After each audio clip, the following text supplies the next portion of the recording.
Assalamualaikum warahmatullahi wabarakatuh.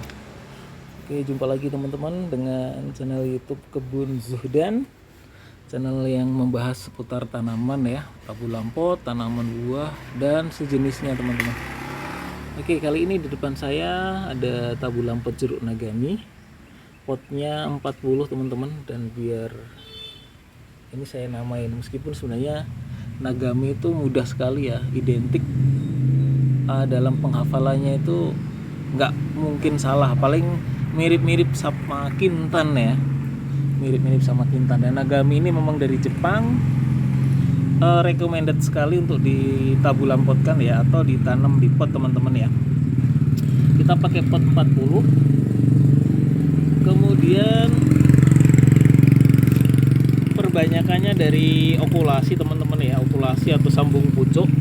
Jadi entres atau atasnya itu diambil dari batang yang udah pernah berbuah atau dari pohon yang udah berbuah, kemudian bawahnya diambil dari biji teman-teman ya.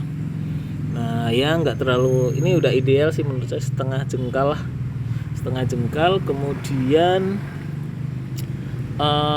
sengaja saya buat tiang seperti ini, jadi untuk pembentukan batang agar vertikal ke atas ya, tidak tidak condong pada satu sisi teman-teman. Ya, tapi saya pikir ini inisiatif masing-masing tiap orang ya. Oh ini miring, harus diapain, bisa lah. Kadang-kadang pakai batu juga bisa, juga ditahan pakai batu juga bisa.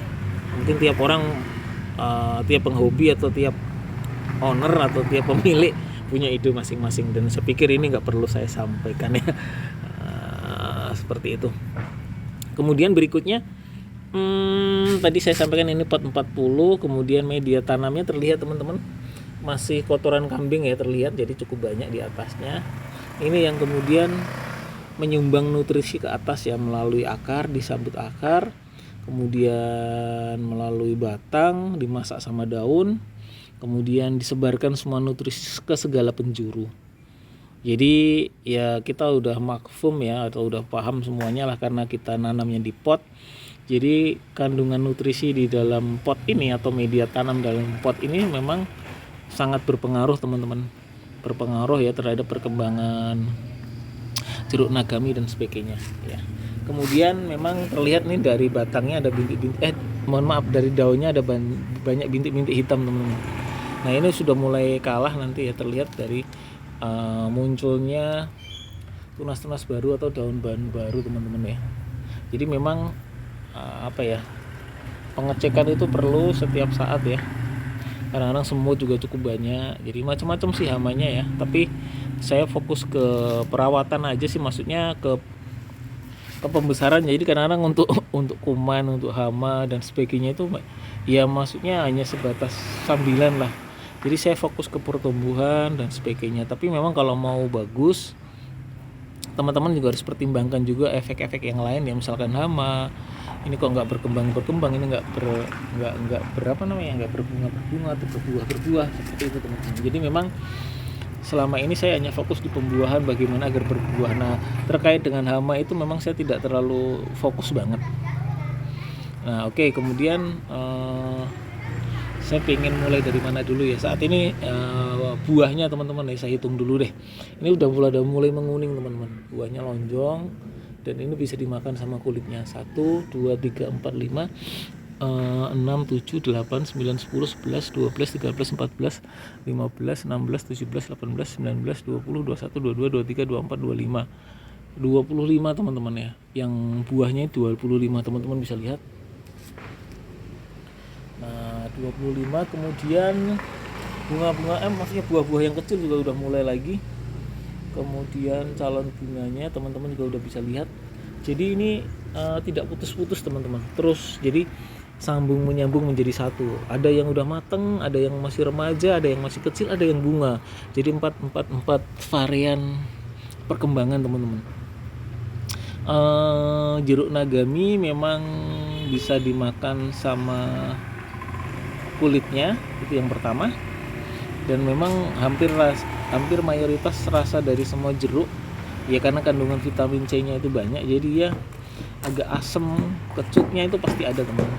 Dan keistimewaan dari jeruk nagami ini adalah bisa dikonsumsi sama kulitnya.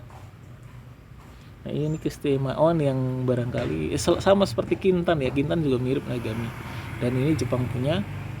Jadi kalau teman-teman misalkan pengen merasakan Nagami, tunggu sampai bener-bener matang 90%, 95% lah. Nah baru, tapi kalau memang masih seperti ini, rasa kecutnya masih dominan teman-teman. Atau teman-teman punya miracle fruit atau buah ajaib, teman-teman bisa istilahnya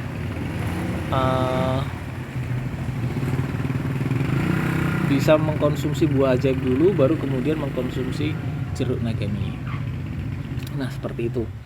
Oke, dan ini tidak putus sih teman-teman ya, buahnya itu tidak putus dalam arti terus berbuah gitu ya, terus berbuah. Nah ini ada batang daun-daun hitamnya, usahakan kalau ada daun yang tumpang tindih itu dipisah aja teman-teman. Dan karakter pembeli saya itu unik ya, memang ketika ada banyak faktor ya, ketika kemudian buah itu banyak, biasanya pertumbuhan daun itu akan melambat teman-teman. Pun sebaliknya, ketika pertumbuhan daun banyak, pertumbuhan daun itu juga pertumbuhan buah akan melambat. Dan karakter calon-calon pembeli saya itu memang dominannya adalah nyari yang lebat, yang subur, daunnya banyak, atau pasti nanyanya tingginya berapa dan sebagainya, atau udah berapa tahun. Jadi itu pertanyaan-pertanyaan umum atau pengamatan umum dari calon pembeli teman-teman. Jadi memang kalau mau buahnya atau tabu lamputnya itu segera laku, ya biasanya subur, daunnya ngerembuyuk, ibaratnya ya banyak, buahnya ada. Nah itu dominan. Cuman kadang-kadang kalau saya memang cenderungnya itu daun-daunnya itu selalu saya buang-buangin teman-teman, daun-daun tua dan sebagainya. Itu berkebalikan dengan keinginan calon konsumen. Rata-rata mereka itu mencari tanaman yang memang daunnya juga hijau, seger, banyak, ngerembuyuk, rindang, buahnya ada. Nah rata-rata seperti itu. Ya ini segmen pasar ya, kita juga memang harus memahami itu teman-teman. Nah kecuali kalau teman-teman memang hobi saja, ya usahakanlah seminggu sekali ditengok gitu ya. Nah itu juga penting sekali teman-teman ya, dalam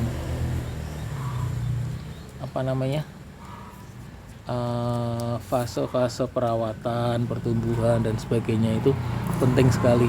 Apalagi kondisi semut ya, semutnya juga cukup banyak ini teman-teman. Dan dari unsur keindahan teman-teman ya, misalkan ini kita taruh di depan, itu pasti orang akan melihat teman-teman, waduh pendek di pot kok bisa berbuah ya. Nah jadi unsur seninya itu melebihi dari tanaman bunga. Kalau bunga kan memang nggak ada hasilnya, hanya sebatas kenikmatan pandangan saja. Tapi kalau tabu lampot, tanaman buah dalam pot, itu berbagai sisi dapat, dari keindahan dapat, dikonsumsi oke. Nah itu juga teman-teman itu perlu pahami seperti itu ya. Oke, kemudian apalagi yang perlu saya sampaikan ya dari jeruk Nagami, poinnya ini cocok banget ditabu lampotkan. Teman-teman bisa lihat ya, polling ya 40 cm lah, 40 sampai 50 cm lah dari permukaan tanah ya. Ini kan teman-teman bisa, dan ini di video-video saya sebelumnya per minggu, per bulan sudah berbuah, selalu saya tayangkan juga. Jadi recommended banget untuk ditabu lampotkan dan tidak kenal musim, dan sambung menyambung terus menerus, akan selalu berbuah ini tabu lampot jeruk Nagami. Oke, kalau soal rasa ya, semua jeruk kan pasti mengandung vitamin C ya. Kecutnya itu dominan. Kalau memang benar-benar mau mengkonsumsi sama kulitnya, ya teman-teman harus nunggu benar-benar matang ya, benar-benar full. Nah, tapi kalau memang misalkan teman-teman punya buah ajaib, konsumsi dulu buah ajaib baru makan ini.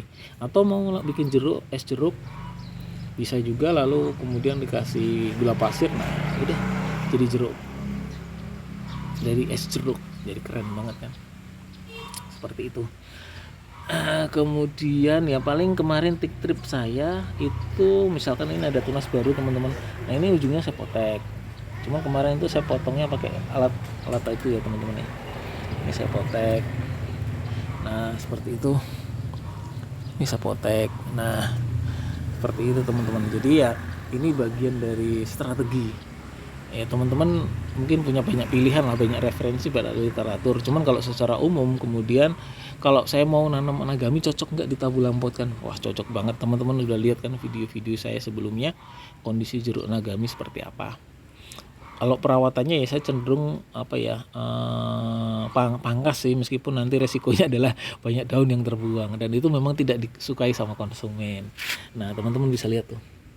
Nah sejari manis teman-teman, jari kelingking. Udah mirip lah. Oke ya teman-teman, recommended banget udah belum Tabulong Potkan ya, jeruk nagami. Mudah-mudahan bisa menginspirasi teman-teman semuanya. Jangan lupa tonton channel YouTube Kebun Zuhdan, jangan lupa juga like, comment, subscribe, kemudian nyalakan loncengnya. Terima kasih, selamat mencoba ya.